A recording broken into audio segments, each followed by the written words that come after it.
అని. కొన్ని రోజుల తర్వాత ఈ జమీందారింట్లో దొంగలు పడి ఆ పెట్టెని తీసి కింద పడగొట్టేసి అందులో ఉండే నగలన్నీ ఎత్తుకొని వెళ్ళిపోయారట. కొన్ని రోజుల తర్వాత తుఫాన్ వచ్చి ఈ తెప్పగా ఉండే ఆ చెట్టు ఏదైతే స్వరూపం ఉందో అది కూడా నుజ్జు అయిపోయిందట.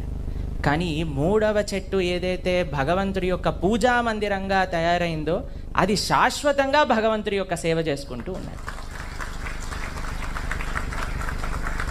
ఈ ప్రపంచంలో ఏది మనకి అత్యున్నత శ్రేయస్సుని కలిగిస్తుంది అని అంటే భగవంతుడి యొక్క సేవ, ధర్మం యొక్క సేవ. అది కానీ మనం తెలుసుకొని ఆ విధంగా అందరూ ధర్మం, దైవం యొక్క సేవ అహీతుకి అప్రతిహత అని అంటుంది భాగవతం. ఎటువంటి రిటర్న్స్ లేకుండా, ఎటువంటి అభిలాష లేకుండా కన్సిస్టెంట్గా మనం కానీ ధర్మం కోసం, దైవం కోసం పోరాడగలిగితే అది అత్యున్నత